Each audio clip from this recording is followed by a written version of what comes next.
Hey YouTube!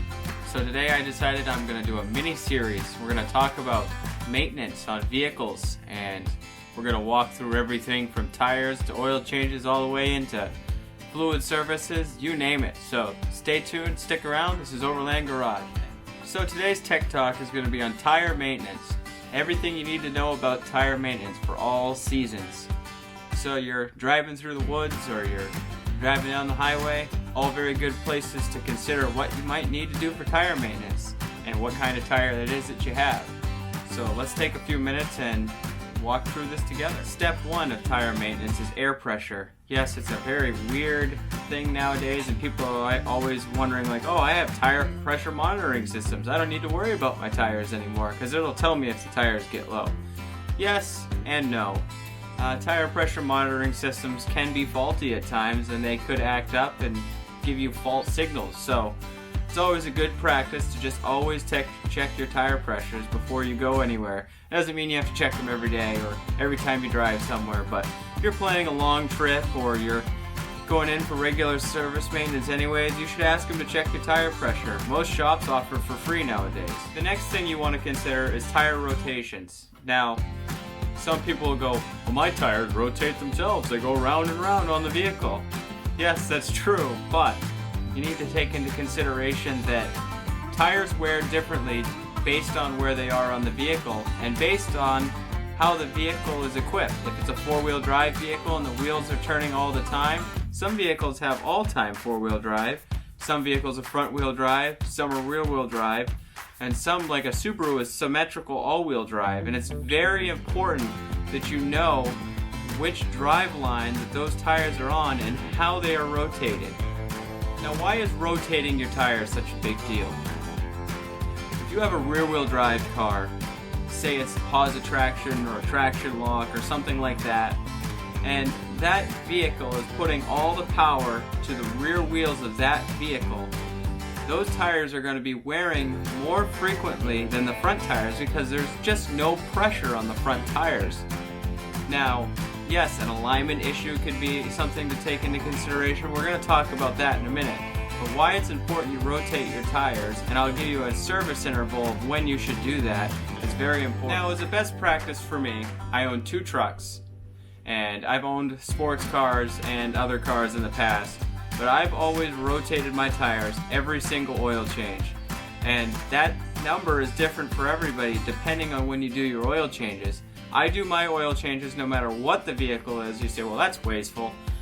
No, I think it's a good practice just to stick with a number.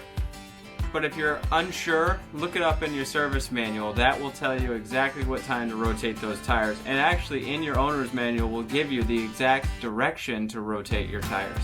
But I rotate mine every 3,000 miles, and that just ensures that those tires are maintaining a different position on that vehicle at every single oil change. Some people try to specify certain types of tire rotation. I tend to pick a crisscross pattern, or you take 2 front tires and you go straight back and put the back 2 crisscrossed, only because you want those tires to change a position every single time you rotate them. You don't want the same tire in the same place when you rotate your tires. That's important because you'll get different wear patterns if you don't do that. The point is, when you rotate your tires, stay consistent with how you do it, depending on the wear of the tires, and make sure that those tires are always changing a direction on the vehicle so that they're consistent. You want consistency with your service records and your tire maintenance. The next thing we're going to talk about is alignments. Why is an alignment so important? Somebody says, well, the vehicle drives straight, I don't need to do an alignment. That's not necessarily true. Where I live in Maine, the state doesn't take the greatest care of the roads, and for some reason or another, there's potholes, there's stuff you're driving over all the time, the terrain is pretty rough, and you will whack your vehicle out of alignment so quickly, it's not funny.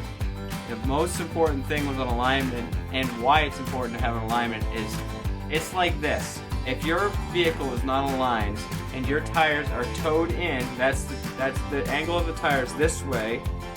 If they're towed in the wrong angle, they say it's the equivalent of dragging that vehicle sideways. and it wears tires unevenly. It gets rid of your fuel economy, and it just ruins a bunch of other important suspension components, tie rod ends, stuff like that just don't need that wear on them all the time. So it's important that you get your vehicle four-wheel aligned and not two-wheel aligned. Some people will go, well, I got my front end aligned. Well, if it's a car that has adjustments in the back, then it's going to screw the whole car up if you just get the front end aligned, because it takes a measurement from the back and it applies it to the front. So whenever you get an alignment, you need to make sure you're getting a four-wheel alignment, even if it's a rear-wheel drive car or a truck, because those adjustments in the back spec out for the front. And the last thing I want to talk about, we kind of went over it briefly, is air pressure. And you want to maintain your air pressure in your tires, because the lower the air pressure, the safety concern is on the vehicle and the suspension of the vehicle. The higher the air pressure over what the factory recommends, the same issue is also a problem. Excessive body roll with lower air pressure, understeer, oversteer with higher air pressure. These are things you really want to consider. You want to follow the manufacturer specs that's on the doorpost of that vehicle, if that's the factory size tire. Now, if you're going with oversized tires, you want to stay within a parameter. You don't want to go too far or too little, or you're going to put yourself and others at risk. And you're just wasting money, because if you're overinflating your tires, you're ruining the tread pattern on the middle of the tire, because that tire is basically round when you're doing this.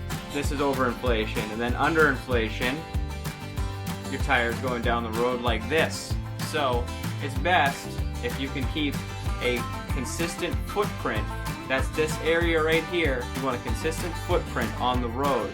So if you have the correct air pressure, you're going to have that footprint, and your vehicle is going to track correctly, and it's going to maintain its handling capability with the correct tire pressure. One more thing that I forgot to talk about, and that is putting the correct tire on your vehicle. You want the tire that is made for your vehicle. You don't want to be putting something on there that is way over the manufacturer's recommendations or way below. Way below is the same problem as low air tire pressure or too much air tire pressure.